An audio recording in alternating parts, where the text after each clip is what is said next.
de oftalmología San Diego. Bueno, entonces vamos a dar inicio. Muy buenos días a todos. Hoy tenemos al doctor León Mario Toro Cortés. Él es abogado del CES, especialista y magíster en Derecho de la UPB. Él es el coordinador de CENDES, que es el Centro de Estudios de Derecho y Salud del CES. Yo le pedí que nos hiciera esta presentación con la importancia que tiene el consentimiento informado, y más ahora que estamos llenos de varios consentimientos informados, pues con el tema del COVID, hasta para la consulta. Este tema, yo le decía a él, pues él he estado ayudando al CES con unos peritajes, y la verdad es que uno en las historias clínicas pues ve problemas con las historias clínicas, pero además pues está el tema del consentimiento informado, que la verdad no es claro. Doctor, muchas gracias. Muchas Muchas gracias gracias, por estar doctora. con nosotros. Yo les agradezco mucho y principalmente pues a la doctora Catalina por la invitación, haber permitido que compartiera con ustedes algo de experiencia pues que se ha recogido durante estos años en el CES. Vamos a tratar de ponerlo pues al servicio de ustedes y estoy abierto pues a tratar de resolver las inquietudes que se vayan presentando. Dejémosla para el final para que podamos avanzar, pero con mucho gusto todo lo que se les ocurra aquí tratamos de dejarlo claro. Entonces, bienvenidos y vamos a dar inicio entonces a la presentación. Yo construí una agenda con ustedes, para ustedes. La idea es que tratemos de desarrollarla de la mejor manera y vamos a tener, digamos, una presentación de lo que es el CENDES para quienes no lo conocen, un breve recuento de la responsabilidad profesional médica, el concepto sin duda del consentimiento informado por las altas cortes y una presentación de algunos casos pues, que quise traerles para que los analicemos en conjunto y al final pues, haremos la discusión que corresponde.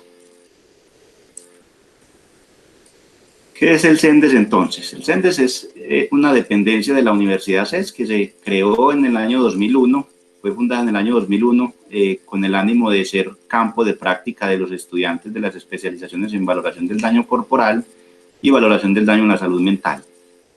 Eran dos especializaciones que colgaban de la Facultad de Medicina y que buscaban ser auxiliares de la justicia o dejar mejor el auxilio de la justicia en manos de sus egresados, y por eso la universidad, teniendo, pues digamos, como un alto reconocimiento en las ciencias de la salud, quiso poner al servicio de la Administración de Justicia ese pensamiento y ese conocimiento. Entonces, hoy que hemos tenido tanto insumo, que hemos recogido tanto insumo a lo largo de estos años, ya casi 20 años, entonces quisimos ampliar un poco más la oferta de programas, si se quiere, o de oportunidades para los estudiantes, y los estudiantes de Derecho, entonces, del consultorio jurídico rotan por el CENDES, algunos estudiantes también de la Facultad de Psicología, y en posgrado, los que ya les enuncié, los estudiantes de valoración del daño corporal y valoración del daño en salud mental, pero también los que van a participar ya como en la residencia de psiquiatría y de psiquiatría forense, y estamos a la espera de que la Facultad de Medicina permita que otros especialistas también se adhieran o quieran participar, porque consideramos que yendo al CENDES, viendo todo lo que pasa, pues también es un momento o es una oportunidad para que cada uno pues aprenda de estos insumos. Sin duda se permite que los estudiantes evalúen desde el punto de vista práctico y también generen investigación.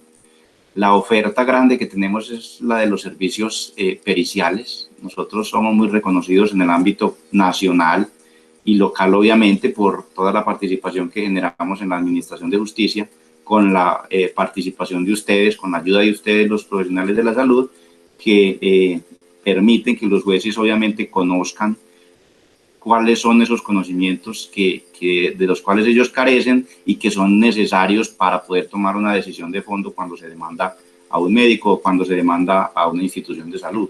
Porque ustedes saben que en muchas oportunidades se condena injustamente, pero también quizás en otras también se absuelve o no se condena cuando realmente se requiere condenar por muchas situaciones que pueden pasar digamos, inadvertidas o por cualquier fallo o falla en la atención, en la prestación de los servicios de salud. Entonces, por eso es nuestro principal foco, ayudarle a la Administración de Justicia a través de unos conocimientos de los cuales ellos carecen, pero que son necesarios para que la justicia en este país pues siga siendo lo más objetiva y lo más justa, valga la redundancia, posible. Pero también entonces hay capacitación, y es lo que estamos haciendo el día de hoy. Tratamos de poner al servicio de los profesionales del derecho y de los profesionales de la salud el conocimiento que hemos ido recogiendo a lo largo de estos años, para que no se quede guardado en una carpeta o no se quede guardado en un dictamen. La idea es que podamos mostrar qué va ocurriendo, qué va pasando, para que siempre nosotros que tenemos esa oportunidad vamos mejorando en las cosas que haya que mejorar. Entrando un poco en el tema de la responsabilidad profesional, ustedes seguramente que han tenido oportunidad de evaluar todo este tipo de escenarios. Los profesionales de la salud, principalmente los médicos, están inmersos, están sujetos a una responsabilidad disciplinaria, que es la que contiene la Ley 23 de 1981, y donde se postulan o se asientan unas sanciones que van desde la amonestación hasta la censura, pero que digamos la más drástica, si se quiere, es el tema de la suspensión hasta por 5 años de la licencia profesional. Yo no me quiero imaginar qué haría un profesional de la salud con una suspensión de una licencia por haber cometido una falta de las graves que tiene el Código de Ética durante 5 años. Entonces, y los hemos conocido en el CES, donde se han adelantado este tipo de investigaciones y han finalizado, desgraciadamente, con una sentencia condenatoria donde se suspende la licencia profesional por ese término. Recuerden que a ustedes, los profesionales de la salud, no se les puede cancelar la licencia profesional como sí pasa con nosotros los abogados, y eso tiene una explicación muy básica y muy lógica, y es que ustedes están llamados a garantizar la salud y vida de los pacientes, pero además ustedes no conocen tan de cerca la ley como si la conocemos los abogados, y por eso nosotros nos sancionan más gravemente. La responsabilidad penal es una de los escenarios donde nadie quisiera estar, ni siquiera cualquier ciudadano que no tenga ninguna cercanía con la ciencia de la salud, porque eso es lo más incómodo que puede existir en la justicia colombiana. Ustedes son conocedores de los casos donde se muestra a la persona, se persigue por un fiscal, se hacen llamados para los interrogatorios. Miren hoy, por ejemplo, el tema de las violaciones con los soldados. O sea, es un tema de escarmiento, es un tema de dolor público, es un tema de incomodidad permanente, que no quisiera que jamás ninguno de ustedes estuviera en uno de esos escenarios por una indebida prestación de los servicios de salud, que, pues, para que lo sepan de una vez quienes son asistenciales, es muy fácil caer en una de estas conductas o comportamientos llamadas delitos, porque, por ejemplo, en una atención médica donde un paciente pierde un ojo, entonces va a quedar con una perturbación funcional, va a quedar con un daño estético y va a quedar con unas lesiones personales. De ese talante, digamos, es el delito de lesiones personales, y obviamente eso no lo cubre ninguna póliza. Allí va a haber lugar a una denuncia penal de lesiones personales, donde se va a incomodar al profesional de la salud. Recuerden que los delitos son para las personas naturales, no para las personas jurídicas. Entonces allí, digamos, las instituciones de salud y las clínicas no van a responder penalmente, pero sí lo harán aquellas personas que directamente participen en la atención médica. Entonces, bastante cuidado con el tema de la atención en salud. Ojalá todo esto se llevara a la jurisdicción civil o a la jurisdicción disciplinaria si se quiere, pero que nunca tuviese que pasar por la jurisdicción penal, pues porque es bien lamentable. Y ni se diga en casos donde en la atención de pacientes fallecen estos, porque allí pues entonces estamos inmersos o casi que directamente respondiendo por el delito de homicidio. No vamos a hablar de un homicidio doloso, porque yo sé que existe un principio de beneficencia, no maleficencia, pero sí podemos estar diciendo que existiría quizás presuntamente un delito culposo, y eso de la culpa pues también es importante en el tema de las ciencias de la salud. Entonces, dejando un poco de lado el tema de la responsabilidad penal, vamos a la responsabilidad civil y entendemos que el Código Civil, si bien data de 1887, hace mucho tiempo, todavía está vigente, cobra vigencia, y con este, digamos, es el que principalmente nos demandan a los profesionales de la salud o los demandan a ustedes. Yo a veces me pongo esa camiseta porque he trabajado mucho tiempo con ustedes y digamos que estoy más del lado de ustedes que del lado del paciente. Entonces, en ese sentido, el Código Civil lo que hace es separar un poco esas responsabilidades en responsabilidad contractual y responsabilidad civil extracontractual.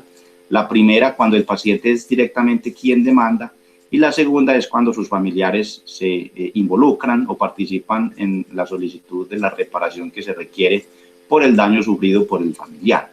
Entonces, allí también podemos hablar de responsabilidad subjetiva y responsabilidad objetiva, términos conocidos por ustedes, donde la primera, la subjetiva, tiende a la culpa del profesional. Decimos que hay culpa en el profesional de la salud porque así lo dice la ley 1437 en su artículo 104. Los prestadores de servicios de salud estarán sujetos a una obligación de medios, y cuando hay obligación de medios, entonces necesariamente se va a exigir la culpa, y por eso entonces para el consentimiento informado es muy importante el tema de su diligenciamiento, el tema de su construcción adecuada, porque el no hacerlo va a ser una culpa, se va a configurar en una culpa, y entonces configurada la culpa se rompe ese artículo 104 de la ley 1437 y entonces ya empezamos a ir perdiendo porque los elementos se van configurando y al final pues terminamos con una sentencia desfavorable, lamentablemente. Pero también se conoce en el medio jurídico la responsabilidad objetiva, lo que tiene que ver con las obligaciones de resultado, lo que tiene que ver con la responsabilidad sin culpa. Hay muchos escenarios en los cuales, lo veremos más adelante, los médicos responden aún habiendo sido o habiendo hecho las cosas de una manera adecuada o habiéndose comportado de manera diligente. Aún en ese escenario los médicos también son responsables. Por último, la responsabilidad contencioso administrativa, la que tiene que ver con la prestación de los servicios de salud en los entes públicos, en los hospitales oficiales, en las clínicas oficiales. Allí el Consejo de Estado, los jueces administrativos, digamos que tienen una tarea bastante compleja porque tienen que sentir que el Estado, es decir, los funcionarios públicos, son unas personas que están por encima de los pacientes, y así lo ven los jueces. Entonces, casi que voltean la balanza para equilibrar un poco ese peso que tiene el Estado y tratando de beneficiar a los pacientes. Por eso es que en la jurisdicción contencioso administrativa es muy probable que siempre las familias o los pacientes resulten vencedores. Casi siempre en la jurisdicción contencioso administrativa el Estado pierde, el Estado debe responder. Lo vamos a ver más adelante en un caso particular de infecciones asociadas a la atención en salud.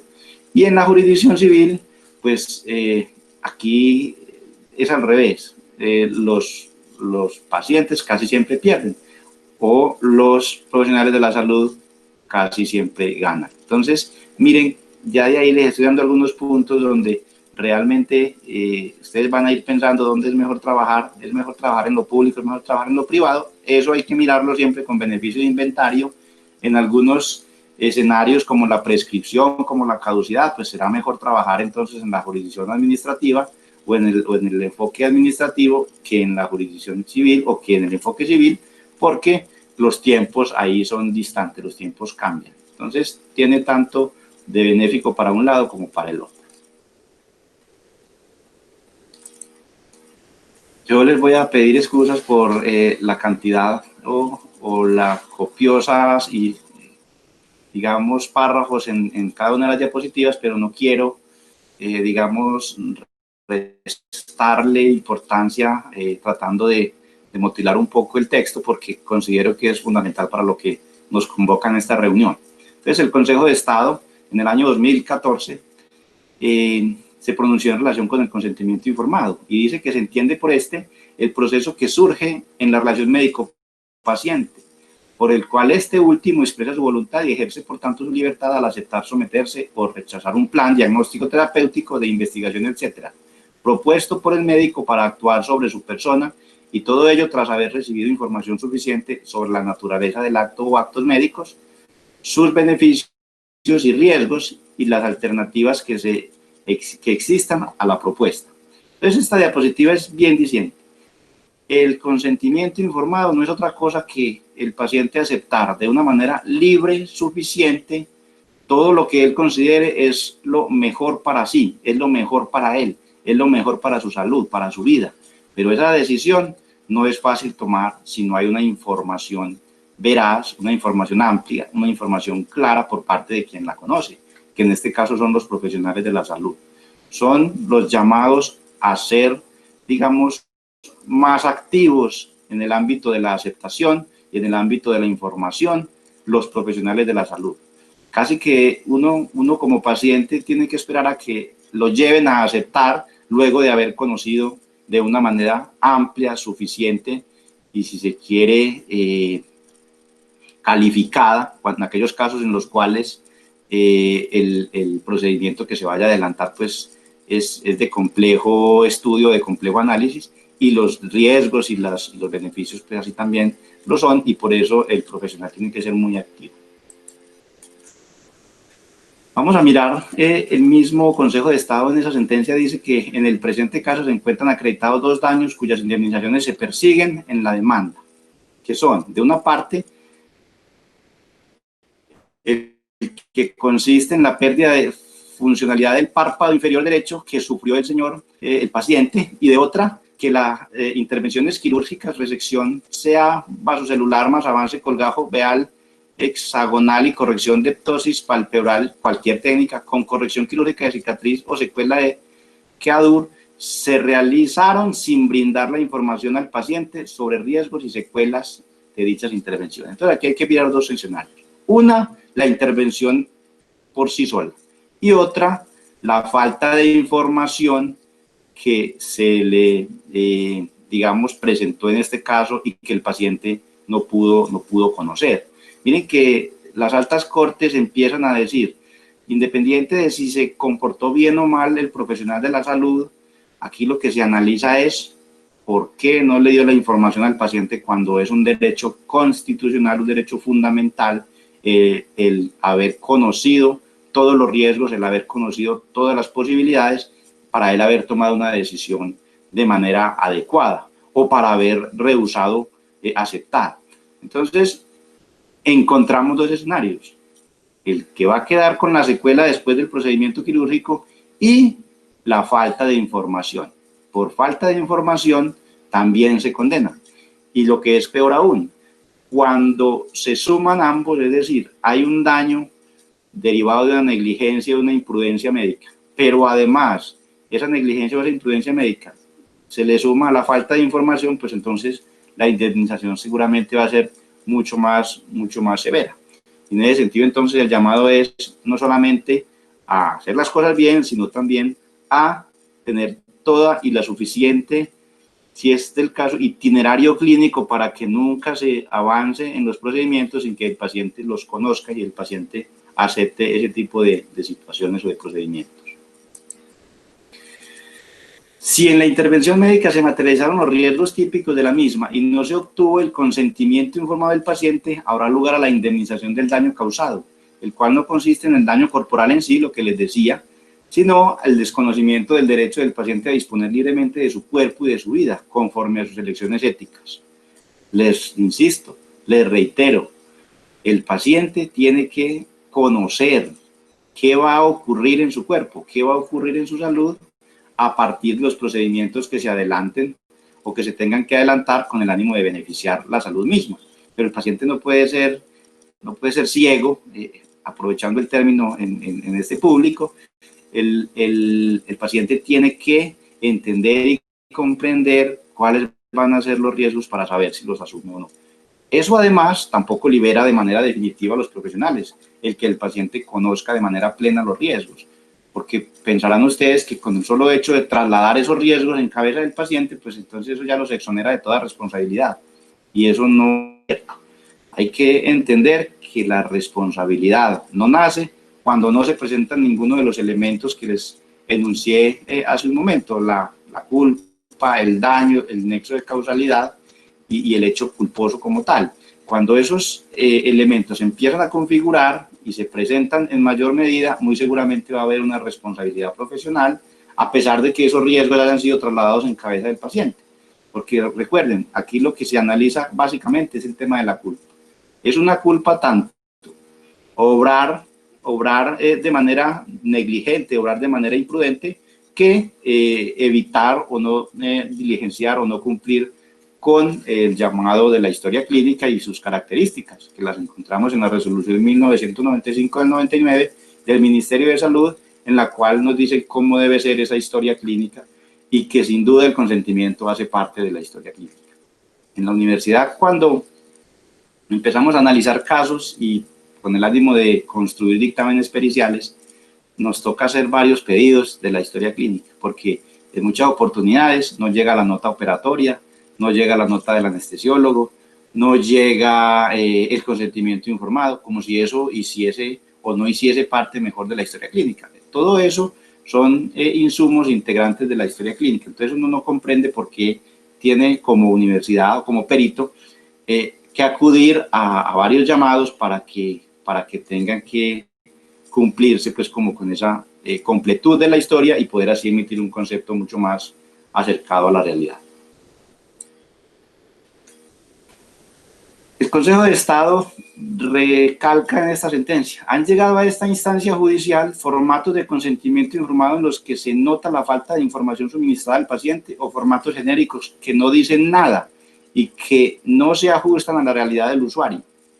Esta situación vulnera los derechos de las personas que acceden al servicio de salud. Por ello se llama la atención a las autoridades de salud para que tomen las medidas correctivas frente a la descrita circunstancia, aclarando que no basta con obtener la autorización del paciente, sino que debe informársele a cabalidad en qué consisten los riesgos y las posibles secuelas derivadas de los procedimientos y tratamientos a realizar. El Consejo de Estado, entonces, en el año 2014, conmina al Ministerio de Salud y de Protección Social para que encaminen directrices dirigidas a que todas las IPS, y obviamente que con la garantía que tiene por parte de la EPS de la calidad en la prestación de los servicios de salud, se permitan llegar a los pacientes con toda la información necesaria que ellos requieren para tomar una decisión lo más adecuado posible. El Consejo de Estado es una instancia que regaña con frecuencia a las autoridades públicas, porque es el juez natural de las autoridades públicas. Entonces él se mantiene enviando exhortos, oficios, llamados de atención a las autoridades públicas para que, digamos, se generen nuevas prácticas, buenas prácticas, y se evite tener que estar resolviendo en contra del Estado mismo controversias que se pueden aliviar o alivianar desde una buena o desde una vigilada prestación de los servicios de salud en la que se aminoren los riesgos y se aminoren los daños, obviamente, en los pacientes. Pero en muchas oportunidades eso se queda en un canto a la bandera, lo veremos más adelante, donde el Consejo de Estado regaña y regaña y regaña, y realmente los avances cada vez se nota que no son muchos. Las intervenciones o procedimientos realizados sin consentimiento informado constituyen una falla en el servicio que genera un daño consistente en la vulneración del derecho a decidir del paciente, por lo que surge responsabilidad en cabeza de la entidad que prestó el servicio médico. Insisto, les reitero, por eso quise ser un poco repetitivo con estas diapositivas. Una cosa es el consentimiento como tal, así no haya daño, así el paciente salga bien, pero dice, no me avisaron, no me contaron, y aún así estuvo hospitalizado durante 4, 5, 10 días, y a pesar de eso existe un riesgo latente o existe un peligro para el paciente. El solo hecho de no avisarle, el solo hecho de no contarle, el solo hecho de no ponerle de presente la información suficiente y clara, pues entonces él aceptó algo que él no entendió, o él aceptó algo que realmente no hubiese querido o hubiese querido rehusarse porque la información no fue clara. Ustedes seguramente me van a preguntar, profe, y entonces la prueba o el consentimiento informado tiene que dejarse constando ¿en dónde? ese formato tiene que estar, ese formato quién lo tiene que diligenciar, quién lo tiene que mostrar, cómo se tiene que llenar, que es, digamos, lo que día a día ve uno de problemático en la prestación de los servicios de salud. Y sin duda tengo que responderles que no hay una norma que diga que el consentimiento informado tenga que ser por escrito. El consentimiento informado, así como lo estamos haciendo nosotros aquí, ustedes están consintiendo que yo les explique algunos temas y yo estoy consintiendo dárselos. Lo estamos haciendo y no me dio ningún escrito entre la doctora Catalina y mi persona para poder estar aquí a las 7 de la mañana con ustedes. Simplemente nos pusimos de acuerdo en una videollamada y así lo hicimos. Estamos aquí cumpliendo. ¿Por qué? Porque el consentimiento es eso. Ella me propone y yo dispongo. Y de esa manera, personas capaces podemos tener ese tipo de acercamientos. Igual pasa con los pacientes y con la prestación de los servicios de salud. No necesariamente debe documentarse de manera fehaciente el consentimiento con un formato o con un preformato que a veces son canzones de leer y que seguramente un paciente le va a tener pereza a su lectura. Y por eso muchas veces simplemente diligencia y no lee. Y entonces después dice, es que yo llené el consentimiento, pero a mí no me informaron nada.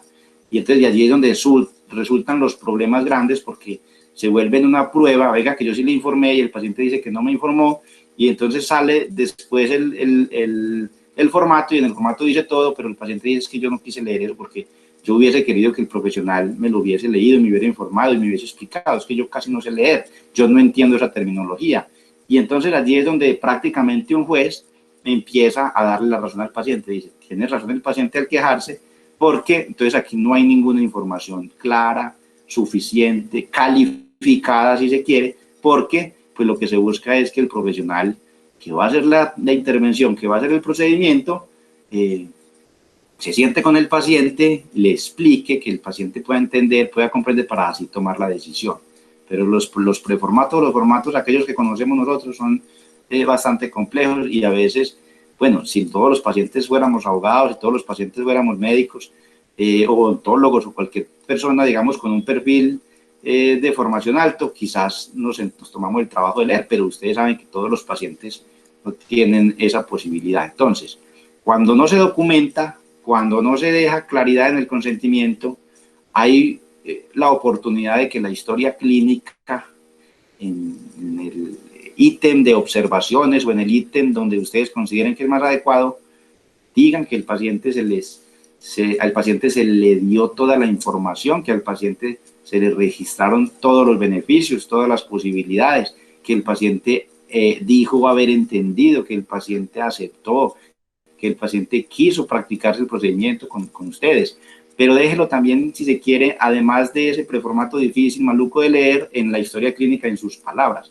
Allí un juez o un abogado quizás va a entender que ese dicho del por qué el paciente está quejándose, que no quiso leer, no fue capaz de leer o no entendió, pues tiene un respaldo contradictorio en la historia clínica, donde se va a decir por parte del profesional que además de haber llenado ese formulario o ese preformato, en la historia clínica está quedando entonces registrada una cosa diferente. El consentimiento del paciente debe ser expreso. Este debe haber sido debidamente informado de las consecuencias del tratamiento que se le va a realizar y la carga de la prueba del mismo corresponde al demandado. Fundamental. Ustedes, como profesionales de la salud, como trabajadores del sistema, como dueños del sistema, si se quiere, son los llamados a responder en la prueba dentro del proceso. Es decir, el solo dicho del paciente de decir que no se le diligenció consentimiento informado es una afirmación que de entrada ya tiene que ser desvirtuada por el profesional de la salud. ¿Por qué? Porque tiene la carga de probar que sí se diligenció ese consentimiento y que el paciente sí dio su consentimiento de manera libre, de manera espontánea. Por eso la necesidad de que si bien yo les estoy dando un mensaje de que no tiene que ser por escrito, pero que entre mejor califiquen la prueba, entre mejor guarden la prueba, pues mucho mejor. ¿Por qué les digo que no tiene que ser por escrito? Primero, porque no hay una norma que así lo consagre y que así lo mande.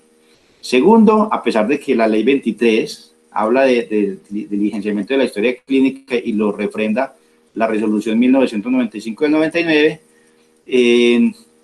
pero en temas de consentimiento, pues se pueden poner de acuerdo sin necesidad de que quede en la historia clínica. Ahora, el mensaje es lo mejor. ¿Por qué? Porque tienen la carga de la prueba, tienen el deber de probar. Pero en el eventual caso en que no se pudo dejar registro en la historia, entonces simplemente con testigos. ¿Y quiénes son los testigos? Las enfermeras, las instrumentadoras, los anestesiólogos, en fin, todos aquellos que hacen parte del equipo quirúrgico son testigos y ese testimonio es una prueba. Ahora, el dictamen pericial tiene que construirse también en el momento dado para tratar de verificar o evaluar que el paciente sí entendió, que el paciente sí dio su consentimiento de manera libre y de manera espontánea.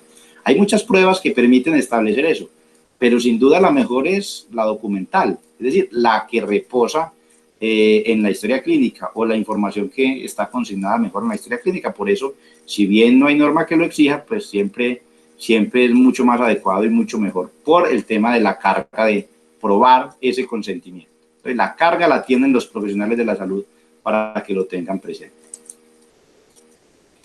Una concepción integral del consentimiento informado y de darle el lugar que se merece en la práctica médica solo puede entenderse como consentido un procedimiento si se demuestra que se asumió con seriedad ética el suministro de suficiente información al paciente. Se los he recalcado varias veces. El paciente tiene que estar suficientemente enterado, suficientemente convencido de lo que le está ofreciendo el profesional de la salud y la ciencia médica para someterse a ese procedimiento mismo. Hay que pecar por exceso en la información.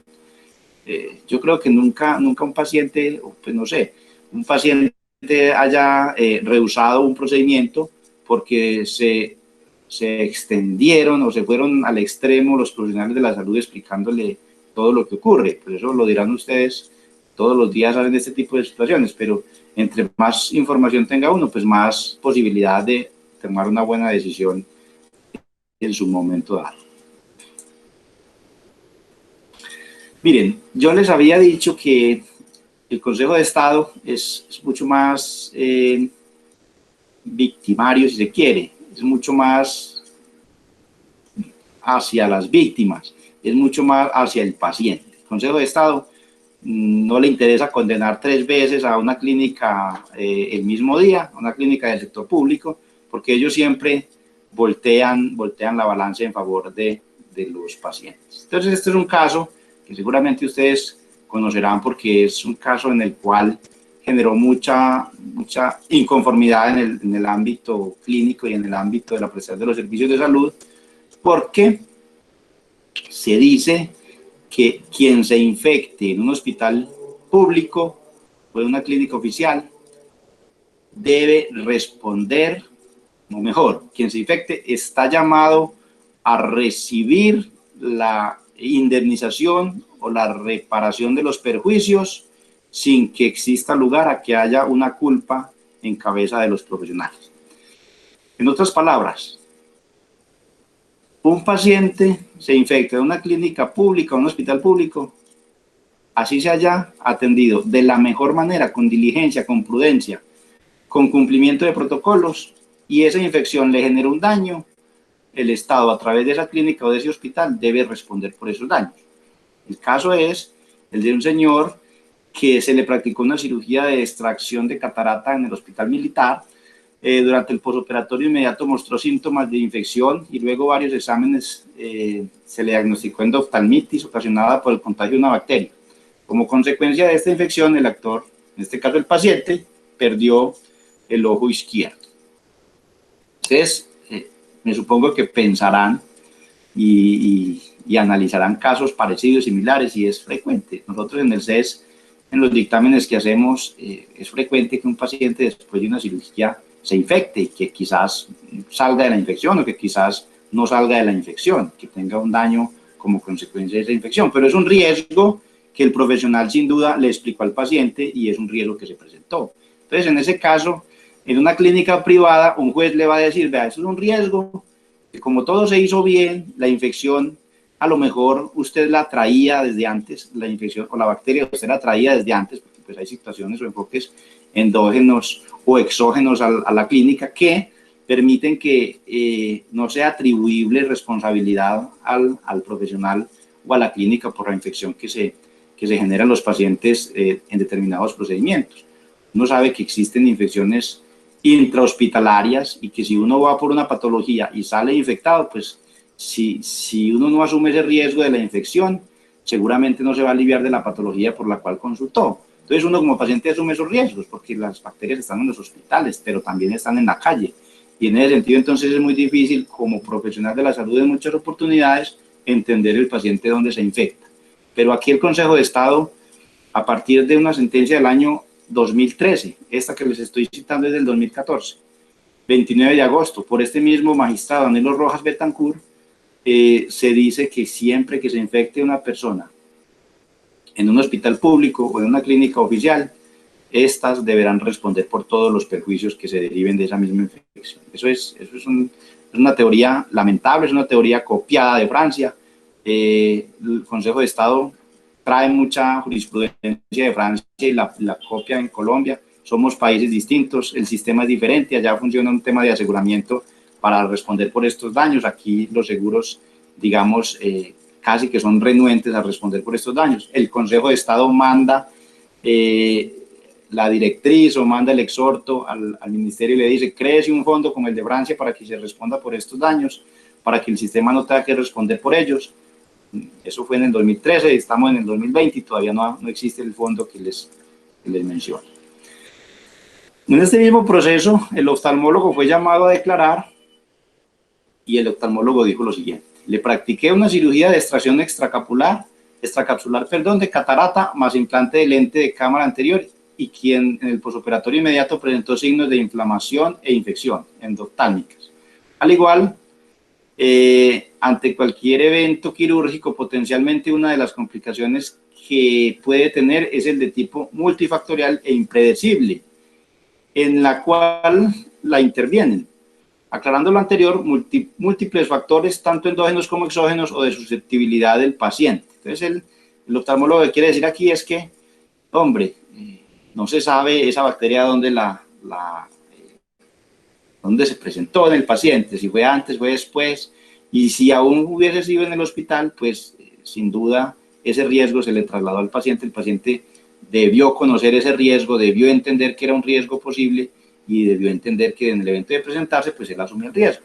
Sin embargo, el Consejo de Estado no le da, digamos, la potencia o la fuerza a ese argumento, y como consecuencia de la teoría que ellos traen de Francia, condena al hospital a pagar los perjuicios de este paciente, que pueden resumirse de la siguiente manera: por daños morales, 50 salarios mínimos legales mensuales vigentes para el paciente, 20 salarios mínimos para dos de sus hijas, para cada una de sus hijas, es decir, 40 salarios para las dos, y 25 salarios mínimos para la esposa.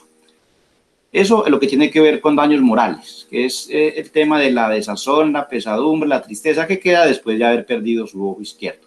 Pero también hay un daño en el Consejo de Estado que se denomina daño a la salud, que tiene que ver con la imposibilidad que tiene el paciente o la víctima de realizar sus actividades de manera normal, como lo hacía antes del daño. Es decir, ya el paciente, como le falta un ojo, entonces va a tener una dificultad en sus actividades, en sus placeres, etcétera, y por eso entonces se condena al hospital militar a pagarle 50 salarios mínimos legales mensuales. Bien, entonces miren, en un tema de infección, en un tema donde seguramente se le trasladó el riesgo al paciente, se le dice la posibilidad de que se presente la infección y que genere un daño. Él lo debió haber asumido, y aún así el Consejo de Estado lo condenó a pagar la suma de 100, 140, 165 salarios mínimos legales mensuales vigentes a este hospital militar. ¿Ustedes me están escuchando? Como yo no los veo. Sí, señor. Todo súper bien. Ok. Muy bien. Yo quise entonces tomar unos consentimientos de los casos que hemos revisado para que los analicemos juntos en esta sesión. Nos vamos a tomar unos 30 segundos para que ustedes me cuenten cómo ven ese encabezado de ese consentimiento.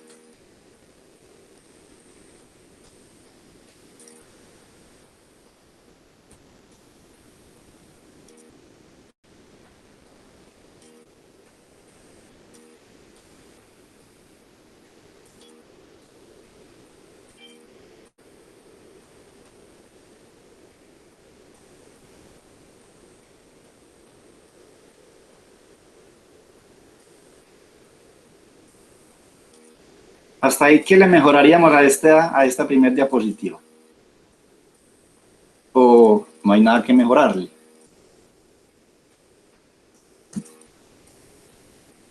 Están María. diciendo que está incompleto.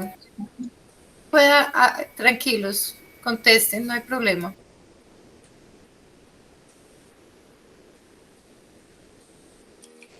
Miren, yo quiero dar pues como mi opinión, y es desde el encabezado. Se habla de una ley del 81, pero es que la ley del 81 no se sabe cuál es. Yo presumo que es la ley 23, pero un juez no presume nada. Un juez tiene que entender que las cosas hablan por sí solas, los consentimientos tienen que hablar por sí solos. Y recuerden, les he insistido, les traje como 7 o 8 diapositivas sobre consentimiento donde se insiste, tiene que ser claro, tiene que ser completo, que el paciente entienda, que la información sobre, digamos que aquí es un preformato como el que ustedes conocen, donde se diligencia por el paciente, se pone la fecha, yo no veo la ciudad tampoco, no dice dónde, pero bueno, eso después con otra prueba se podrá resolver, y se deja para que el paciente quizás lo diligencie. El paciente seguramente lo lee y no lo diligencia, entonces ya se entiende que el paciente está informado y que entonces consintió, pero aquí no sabemos cuál es el médico que opera, no sabemos cuál es el procedimiento, porque mire que el procedimiento tampoco se pone, y está el espacio para ponerse, para llenarse, eso se acostumbra mucho, pero no está. Entonces, imagínense ustedes cuál va a ser el pensamiento de un juez cuando evalúe este tipo de consentimiento. Miren la segunda parte del consentimiento. Entonces dicen que los riesgos son generales, oftalmológicos y otorrinolaringólogos. Entonces dice, en los generales, infección, sangrado y reacción a la anestesia. Esos son los riesgos generales de este consentimiento. Pero si es un tema oftalmológico, sin ser médico, yo pensaría que alguna de esas opciones, o reacciones o riesgos, deberían estar marcados, y yo no veo ninguno marcado. Vamos a mirar la siguiente diapositiva.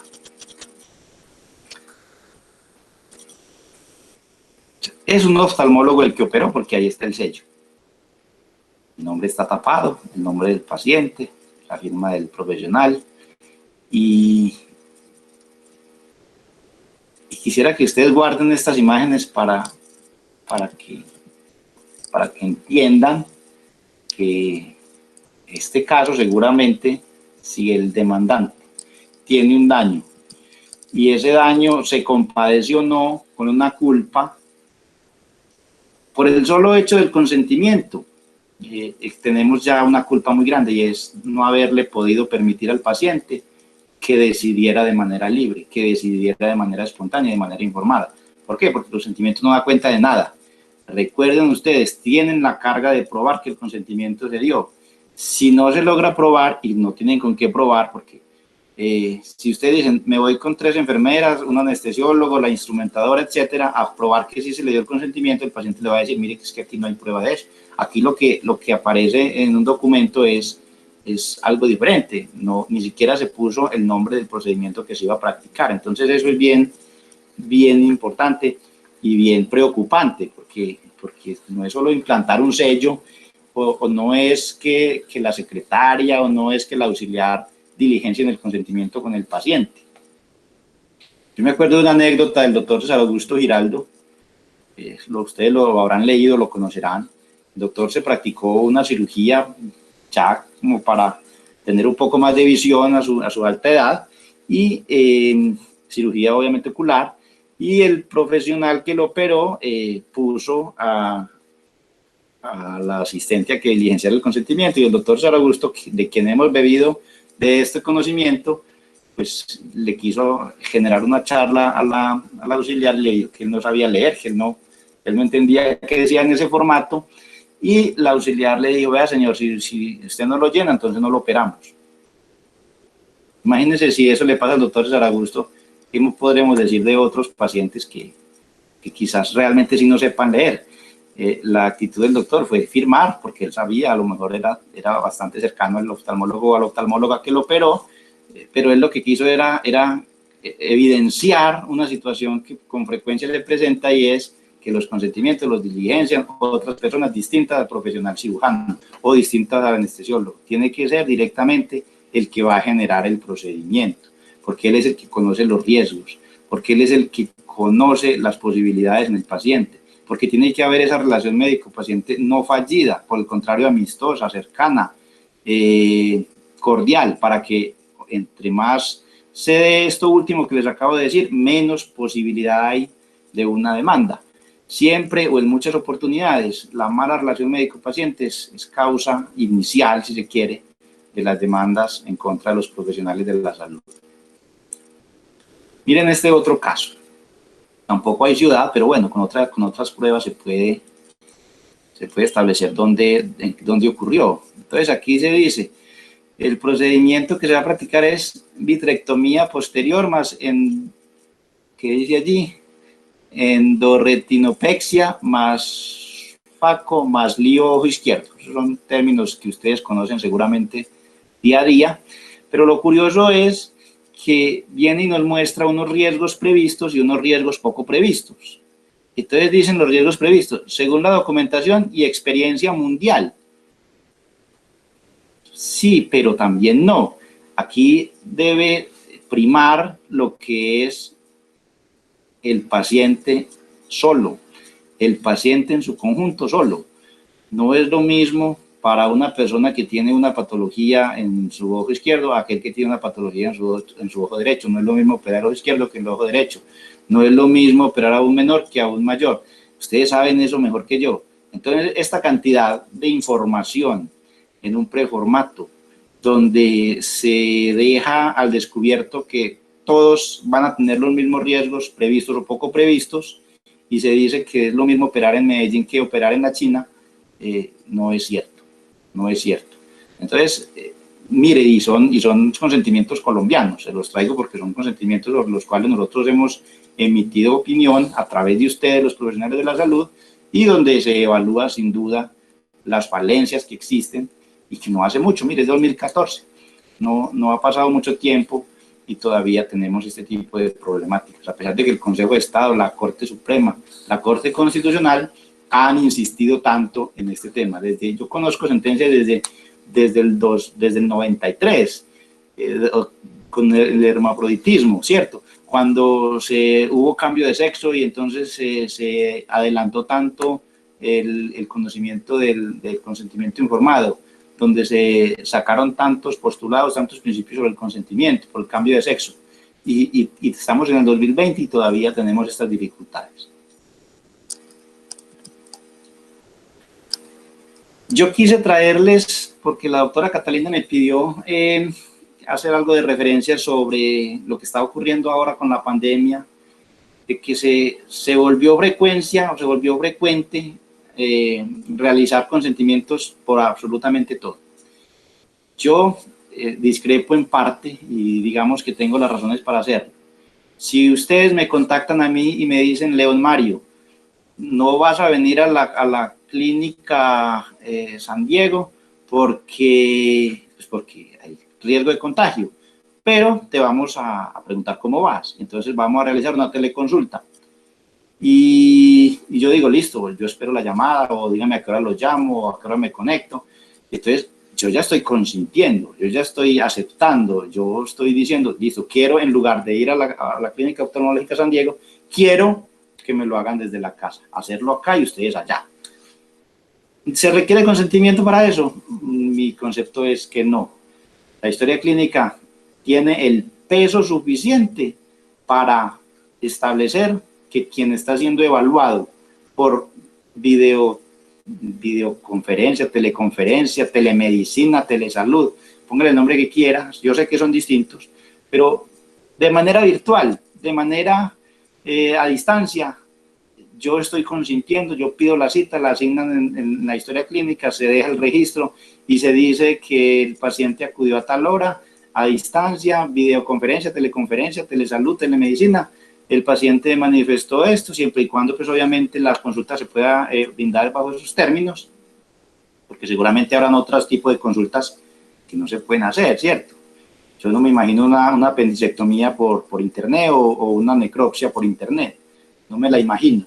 Pero habrá consultas en las cuales sí se puedan realizar bajo esta modalidad para evitar el riesgo de contagio o para evitar el contagio de la COVID. Entonces, yo siento que se están porque ustedes son una persona muy ocupadas, pero a veces se ocupan tanto que tratan de restar ocupación generando más trabajo. Entonces, diligenciemos el consentimiento, mandemos el consentimiento, el paciente imprímalo, fírmelo, vuelva a escanearlo, o tómele una foto, mándela por WhatsApp. Eso genera más trabas cuando realmente hay situaciones que la ley no exige que tenga que darse un consentimiento, sino cuando el paciente está en riesgo, cuando el paciente tiene un peligro, cuando hay una intromisión a la integridad corporal, cuando se requiere que el paciente tenga si se quiere, cirugía, procedimiento invasivo, que le va a generar un riesgo o un peligro a la salud o a su vida. Allí sí, entonces venga, mostremos los riesgos, documentémoslo, pero de resto, para una atención médica, yo discrepo digamos, de a veces esos comportamientos o esos mandatos de algunas clínicas donde se dice que es que para que el paciente venga y me cuente qué tiene, entonces venga, llenemos el consentimiento, porque no es así. Si yo estoy como paciente acudiendo a una cita médica, es porque yo estoy consintiendo y porque estoy enfermo y porque quiero que me ayuden. Ya si el médico dice, no, te tengo que operar un ojo porque no estás viendo bien y seguramente que con una cirugía vas a quedar mejor, entonces ahí sí, venga, dígame a qué riesgos estoy sometido, cuáles son mis beneficios, cuáles pueden ser mis perjuicios y yo acepto. Pero lo de la cirugía, no lo de la consulta, para que él me cuente qué está pasando. Allí sí, consentimiento, considero pues que sobra. Esto es un, digamos, formato que está en el Consejo Argentino de Oftalmología. Hay una página que yo se las traje aquí, yo les comparto esta presentación para que ustedes la busquen, donde me pareció muy juicioso un oftalmólogo que sacó todos los consentimientos dependiendo de cada procedimiento. A veces se deja un consentimiento para todos y no es así porque los riesgos cambian. Entonces, yo se los dejo aquí, no nos vamos a meter porque digamos que sé que estamos cortos de tiempo, pero allí ustedes lo pueden consultar y lo pueden, si se quiere, asumir para sus buenas prácticas. Muy bien, finalmente, podemos decir que el mejor consentimiento informado es aquel que se da de manera clara, suficiente, en atención al perfil del paciente. Recuerden, no todos los pacientes hemos estudiado, no todos los pacientes tenemos una formación un poco alta o baja. Hay que entender cada paciente es un mundo y cada paciente tiene unos riesgos distintos. Entonces, dependiendo del conocimiento, del lenguaje, de la formación de ese paciente, hacia allá es donde debe apuntar cada consentimiento. El consentimiento informado no tiene que ser por escrito, pero para efectos procesales se requiere de la prueba, pues la carga de esta o está en cabeza mejor del demandado. Se los decía, documenten. Si por cuestiones de la vida, del azar, en fin, no lo hicieron y hay prueba de ello a través de un testimonio, a través de un dictamen pericial, se puede hacer, pero en la medida de lo posible dejemos siempre la prueba. ¿Dónde? En la historia clínica. Si ustedes me preguntan a mí dónde se debe registrar el consentimiento, ni siquiera les diría que en el formato. Yo pensaría más que en la historia clínica y revisar la opción del paciente, cómo acepta, cómo firma, porque digamos que allí es donde está en muchas oportunidades la dificultad mecánica o digamos instrumental que hace que estas pruebas a veces sean cuestionadas. No todas las actuaciones médicas requieren consentimiento informado, porque no en todos los, o porque en todos los casos o eventos no existe riesgo o peligro para el paciente, como una consulta médica para definir conducta, lo que les decía, llegar al médico o pedir una cita por telemedicina y que se lleve a cabo, ese consentimiento pienso que no pone en riesgo la salud del paciente y como consecuencia de eso pues no se requiere trasladar ningún riesgo en cabeza del mismo. Y en casos de infección asociada a la atención en salud, en las instituciones públicas el consentimiento informado no libera de responsabilidad, se lo decía.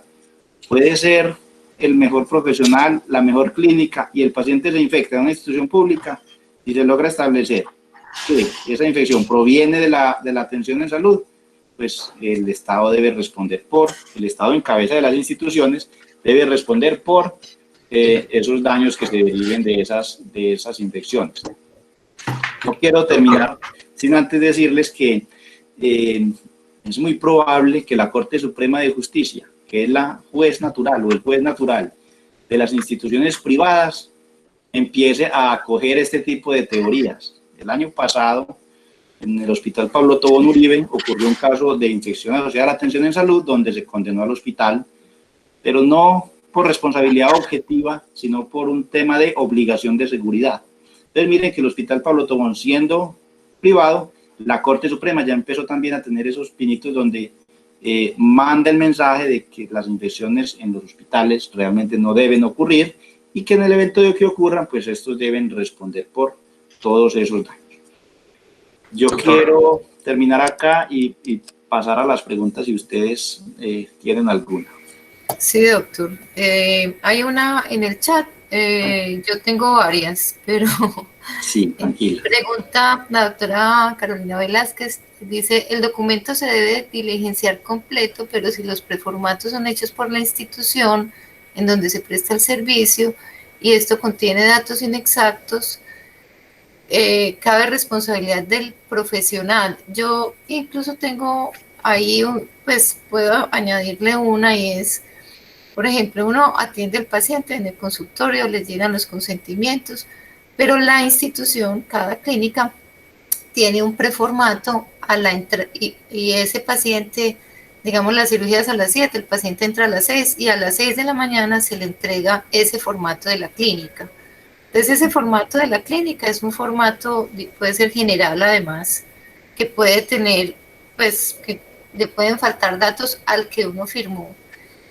Y frente a eso hay otra duda, porque en algunos, he escuchado algunos conceptos donde uno no debe firmar un consentimiento pues justo antes de un procedimiento, porque de alguna manera ahí uno está como obligado, precisamente por lo que usted decía, no le hacen a uno el procedimiento.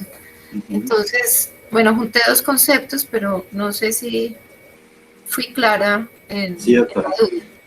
A ver, yo pienso que cuando hay controversia en los datos o cuando hay o falta coherencia en los datos porque la clínica tiene unos y el profesional de la salud tiene otros, eso es fácil de resolver, ¿cierto? El problema de los datos de identificación del paciente, el problema de los datos de en qué ciudad es, cuánta edad tenía, esos son datos que son susceptibles de verificar.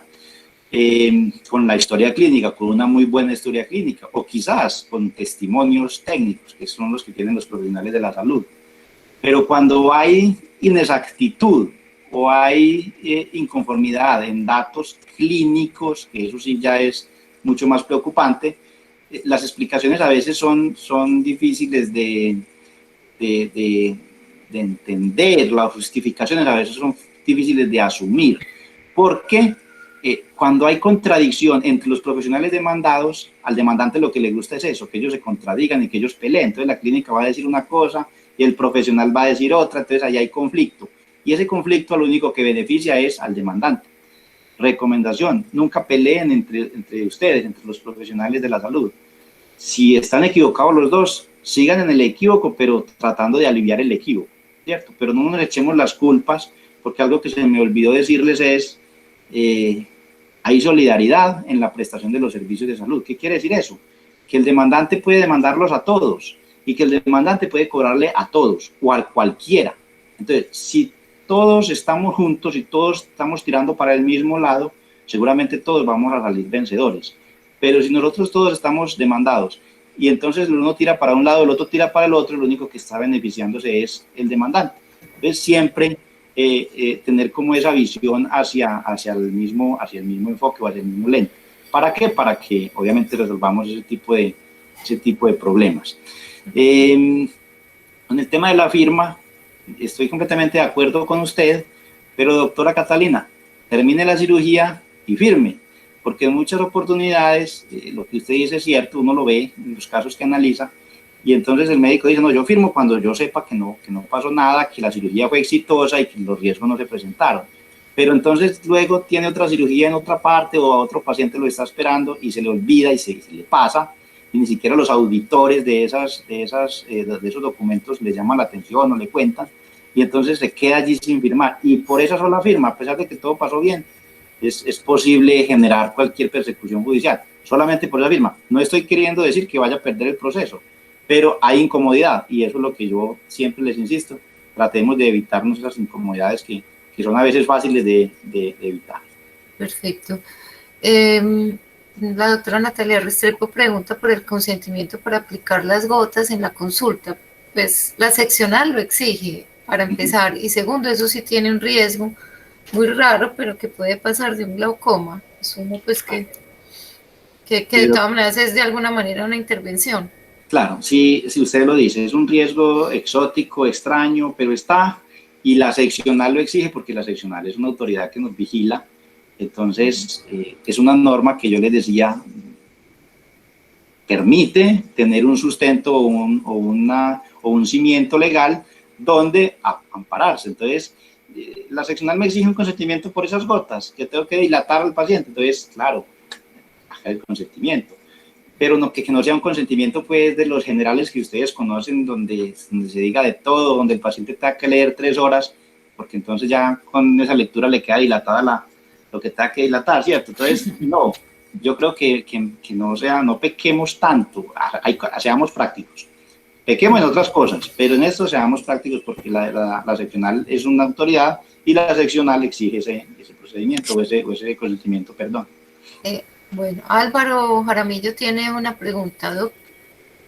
Álvaro. Buenos días. Yo quiero preguntarle al doctor si se le da el consentimiento hablado al paciente, ¿cómo hago para registrarlo en la historia?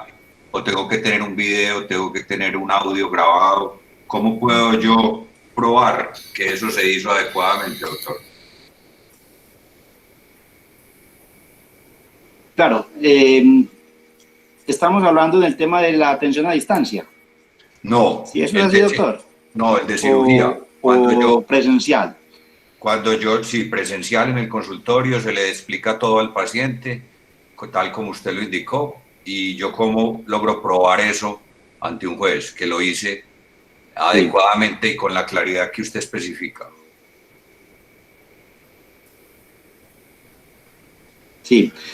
Hay veces que, y en tema de oftalmología pasa, el paciente pues entiende, comprende y no sabe dónde firmar pues porque tiene los ojos a lo mejor en ese momento le dificulta por el procedimiento que se le está practicando, pero entonces va a tener un acompañante, entonces ese es el testigo que necesitamos, va a tener la enfermera, o va a tener la instrumentadora, o va a tener al anestesiólogo, todos juntos son prueba testimonial.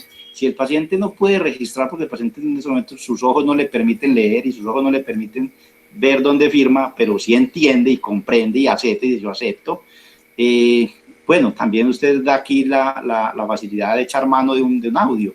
Si el paciente consiente que lo filmen o el paciente consiente que lo graben, es posible hacerlo. Hoy por hoy, y les cuento pues porque ayer abrieron los juzgados para trabajar desde el punto de vista virtual, cualquier situación que permita demostrar un hecho es susceptible de recibimiento por parte de los jueces. Entonces, claro, se le dice al paciente que tenemos que intervenir de esta manera, que los riesgos van a ser estos, que hubo que variar el procedimiento quizás porque se están presentando otros riesgos y a lo mejor no se le habían dicho inicialmente. Entonces, todo eso genera una conversación, una información adicional que el paciente tiene que entender y asumir, y se echa mano de cualquier prueba. De los documentos ya dijimos que no, obviamente, porque la historia, el paciente, bueno, que el médico deje registrado en la historia qué va a pasar, eso sí tiene que pasar, o eso sí tiene que ocurrir, pero que el paciente acepte y no haya prueba de que el paciente acepte, sí podemos constituir esas pruebas, con lo que el doctor dice, con la grabación autorizada, con la filmación autorizada, con las enfermeras o con el anestesiólogo, con la instrumentadora o con otro oftalmólogo. Hay pruebas, pero no se les olvide nunca eso, que siempre va a estar en cabeza de ustedes demostrar que el consentimiento sí fue dado y que el paciente aceptó. Pues, pero doctor, lo que yo le entiendo, Álvaro, es que uno puede, pues, o lo entiendo así, uno le puede dar la explicación al paciente y consignan en la historia clínica que se le explicó, se le explican todos los riesgos, cuáles fueron y que el paciente entendió y acepta y eso es ya consignarlo, ¿no? Ya. Suficiente. Por ejemplo, esa evolución, si no tiene una historia clínica electrónica donde no admite la firma del paciente, ¿qué hace uno ahí? No, o no, suficiente con haber consignado eso es suficiente. Claro, suficiente con lo que usted está diciendo, pero yo le voy a agregar otra cosita, Bueno. Y es, pongan todos los riesgos en la historia clínica, porque si ustedes dicen al paciente se le dio consentimiento informado, el paciente entendió y aceptó, pero entonces el paciente después va a decir, usted no me dijo ninguno riesgo. Si usted dice, tiene el riesgo de los enumera, los clasifica, los vuelve específicos, un juez le va a decir al paciente, mire que sí se los dijeron, porque el médico se tomó el trabajo de escribir. En la cirugía se le emitieron o se le dijeron cada uno de esos riesgos. Y si son los riesgos, pues obviamente vamos a tener la prueba allí consagrada. Lo que pasa es que pecamos por defecto en muchas oportunidades. Yo creo que en una conversación con usted se lo decía, somos muy generales. Entonces el paciente se le dice, se le da consentimiento, el paciente acepta, entiende y acepta, pero no se ponen los riesgos en la historia, entonces queda faltando algo. O cuando se dan las recomendaciones, al paciente se le dan las recomendaciones, signos de alarma, pero ¿cuáles? No se dejan registro, y si no se deja el registro, después él va a ir a decir, no, a mí no me dijeron nada de eso, usted me está diciendo hay cosas nuevas. Entonces, si se deja en la historia clínica de manera individual, de manera independiente, de manera enlistada, cada una de las recomendaciones, cada uno de los riesgos, pues va a ser mucho más difícil para el paciente afirmar cosas que no ocurrieron. Perfecto. La última pregunta, doctor, discúlpeme. ¿Y cómo el paciente puede probar de que yo no le dije exactamente y claramente, bajo su libre albedrío, todo lo que, por lo que él me puede acusar, si no hay una firma que lo demuestre? Claro. Doctor, recuerde que en una de las diapositivas veíamos que la carga de probar está en cabeza del profesional, está en cabeza de quien presta el servicio. Entonces, si ustedes prestan el servicio, ustedes son los profesionales, el paciente no lo es, el paciente simplemente afirma y ya le toca a uno como profesional defenderse. Entonces, si el paciente viene y dice una cantidad de mentiras, usted tiene que, por eso le digo, ser juicioso individualmente con cada uno de los riesgos, con cada una de las posibilidades, con cada una de las recomendaciones para que en el evento de que el paciente sea mentiroso, porque lo son a veces, diga lo que no pasó, diga lo que no ocurrió, entonces el médico va a decir, mire que sí se le dijo, mire la historia clínica completa que se diligenció en esa atención y ya va a quedar pues prácticamente en entredicho la versión del paciente. Muchas gracias. Doc, una última pregunta. Nosotros los retinólogos hacemos unos tratamientos que se llaman, que es una terapia antiangiogénica. Por lo general es una terapia, es un procedimiento que se repite entre cada mes, 2 o 3 meses y que incluso pues, puede ser de por vida.